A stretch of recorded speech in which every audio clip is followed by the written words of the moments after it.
Give me just a moment of your attention and I will erase what you call weakness. Not because I'll motivate you, not because I'll fill your ears with pretty words, but because you'll finally see that this so-called weakness was never real. It was just a story you repeated so many times that it became part of your identity. But if you're truly willing to listen, if you can face the discomfort and let Nietzsche speak to that part of you you've always kept hidden, then something inside you will collapse. And what will rise won't be a new version of yourself. It will be the version that always existed, buried under everything they made you believe. Let's be clear. Nietzsche didn't write to comfort the weak. He wasn't speaking to the sensitive or to those constantly apologizing for existing. He wrote for those who decided to face life without filters, for those who got tired of running and lying to themselves, for those who realized no savior was coming and finally stopped waiting. If you've made it this far, if you're tired of fear, apathy, the need for validation and a feeling weaker and weaker inside, then this is not your new beginning. It's your return, because your strength never left you. It was only hidden, crushed by insecurities, by everything you were wrongly taught, and by the addiction to comfort. So let's start with a direct question. What does it mean to be weak? Many think it means crying too much, being small or lacking willpower. But Nietzsche would say something else. Weakness isn't feeling. Weakness is surrendering to what you feel without questioning it. It's needing others' approval to feel like someone. It's silencing your desires to avoid criticism. Weakness is pretending your laziness is self-care, that your fear is humility, that your insecurity is empathy. Weakness is not the absence of strength. It's the act of betraying yourself every day. And here's the hard part. The modern world is designed to make you weak.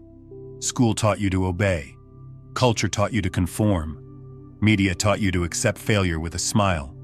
And even those who claim to love you, many of them benefit from your silence. That's why they praise you when you cancel yourself. They reward your passivity. They applaud when you disappear. Not because it's good for you, but because it makes you small, controllable, and easy to forget. Nietzsche understood this.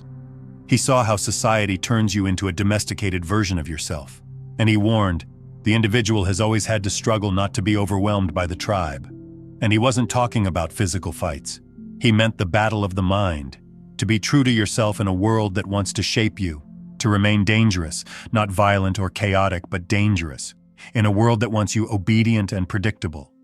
That's why the first step to erasing your weakness is to understand that you were taught to confuse weakness with kindness. To believe saying no is rude, that having boundaries is selfish, that choosing yourself is wrong. But Nietzsche turns everything upside down.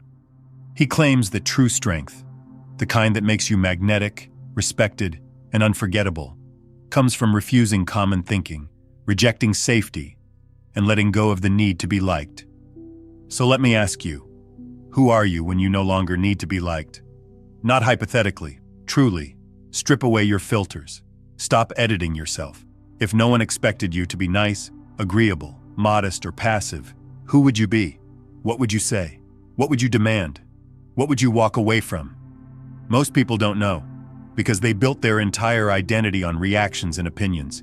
They don't have a true self. They wear a mask, a persona forged to fit in, to survive. And Nietzsche despised that. To him, it was the death of the human spirit. Because the moment you stop being bold, when you start shaping your truth to fit a system, you've already surrendered your power. But you feel this, don't you? That hidden resentment, that deep frustration, a fatigue that no amount of sleep can cure. It's not simple exhaustion. It's the cost of weakness, the price of living while silencing your most authentic instincts just to maintain a polished face. So Nietzsche would tell you now, you were not born to be fragile. You weren't made to tolerate everything. You weren't meant to bow every time someone frowns. You were born with something sharper, something primal, not chaotic but firm, not reckless but unshakable. And you feel weak because you've denied that part of yourself for so long. You started to believe it never existed, but it did. It does. And we're going to uncover it right now. Let's talk about your habits. Because weakness lives in routine, in the subtle daily rituals that eat away at your will while convincing you everything's fine. Nietzsche said, "He who cannot obey himself will be commanded." You wake up and check your phone. You've already lost. Not because of the device, but because you didn't claim the day. You gave it away. You scroll, compare, envy, then justify. You say it's harmless, but every time you react before you act, you weaken the muscle of autonomy. You become emotionally soft. You lose the edge. You lose command. So change it. Start by commanding your mornings before facing a screen. Check your posture. Control your breath. Remember, you are not, above all, a consumer. You are a creator, a builder, a strategist, and your energy should not be spent on algorithms the moment you wake up. Then comes speech. Weakness shows in your words, in how you dilute yourself to make others comfortable, in how you speak softly to not alarm, in how you say, "I don't know," when you feel challenged, or apologize for things that don't require forgiveness. You're leaking your power, and others can sense it. That's why they don't listen to you. That's why they talk over you. That's why they underestimate you. Nietzsche didn't whisper. He wrote with fire, and expected you to speak the same way. Not by raising your voice, but by being clear. Clarity is power. Clarity makes people pause and lean in. If your presence doesn't do that yet, then there's work to be done. Not because you're broken, but because you've hidden too much. Stop hiding. Defend your views. Speak plainly. Don't explain. Let the silence after your words carry weight. Most people fear silence, but you shouldn't, because silence creates tension, and tension commands respect. Now about emotion. You think strength means feeling nothing. That's wrong. That's dysfunction. Nietzsche didn't preach numbness. He taught the mastery of emotion. That means you can feel everything and still choose how to act. You don't react, you respond. When someone disrespects you, you don't explode. You don't chase. You don't defend. You simply stare back. Wait. And when you move, you do it with precision. You are surgical. You are exact. That is strength. Weakness is emotion without awareness. True strength is feeling everything and still staying in control. So stop saying, "I'm just emotional." That's not true. You just lack discipline. And discipline is not coldness. It's clarity. It's precision. It's the difference between crying out of despair or crying by choice. One makes you a prisoner, the other makes you human. And speaking of victims, Nietzsche despised them. He saw victimhood as the new form of prison, not physical, but mental. The obsession with blaming others, waiting for help, freezing in time because of trauma.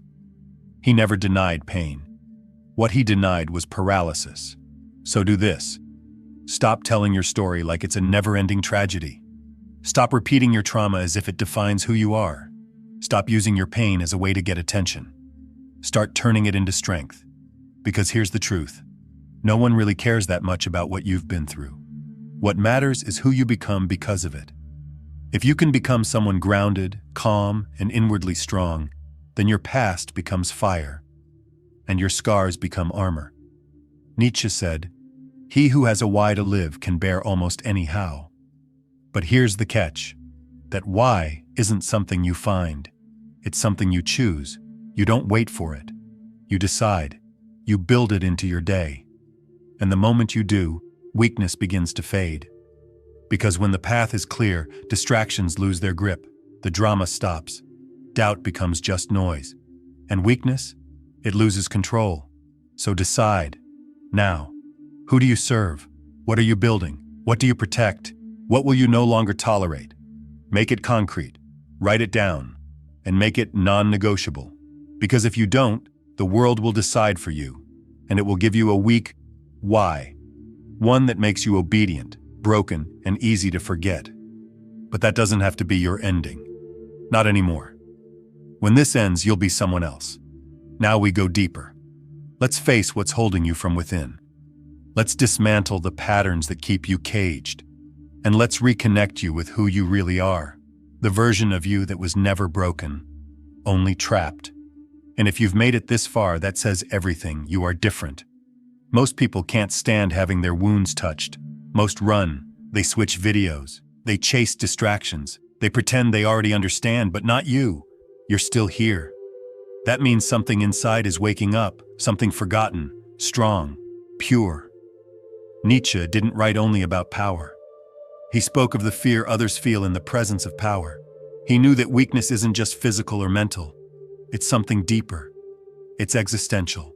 It lives in the stories you believed, in the labels that were accepted for you, in the silent pacts with fear, made before you even knew what fear was. And it has an ancient root, the fear of being alone. Let's talk about that.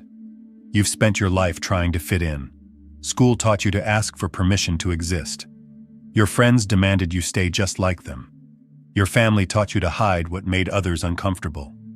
Relationships taught you to be light, quiet, gentle, and little by little, you didn't become addicted to love, but to acceptance. The kind of acceptance that only works if you stay quiet, shrink yourself, and adapt just so you won't be rejected. Nietzsche would look you in the eyes and say, "You will only truly know yourself when you have the courage to be alone." Why? Because belonging has a price, and many people pay for it with their truth, their strength, their essence. But you won't. Not anymore. You will break free from this addiction to pleasing. You'll stop begging for space and start building your own. And if no one shows up, even better. More space, more focus, more clarity. That's the first evolution. Trade submission for solitude. Now let's go deeper. Why do you self-sabotage? Why do you delay what could help you grow? Most people think it's laziness, but it's not. It's a hidden loyalty. An unconscious pact you made in the past to stay small and not disturb anyone. At some point in your life, you learned that shining pushes people away, that honesty brings punishment, that having ambition means ending up alone. So you adjusted. You learned to hold yourself back, to slow yourself down, to invent excuses just to keep everything comfortable. That's not laziness. That's defense. But now it's time to break the pact, because you're not here to be accepted. You're here to be felt. And that takes intensity. It takes courage. It takes the kind of clarity most people avoid. Nietzsche said, "The snake that cannot shed its skin must perish." That is weakness, refusing change out of fear of losing those who won't come with you. But now you will shed your skin. Not gently, but with force. You will rip it off, the part that flatters, the part that pleases, the part that fakes, the part that explains itself, that ends here. Now it's about action. Start with your words. Every time you say, "I don't know," you strengthen doubt. Every time you say maybe when you mean no, you break your own integrity. Every time you apologize for simply existing, you cut your own power. Speak directly. Don't soften. Don't disguise. Don't sugarcoat. They'll call you rude. Let them. That only shows how used they were to your diminished version. And that's enough. Then comes the body. Weakness lives in the way you move, the way you sit, the way you carry yourself. A lot of people walk like they've already lost. Shoulders slouched, eyes to the ground, shallow breath.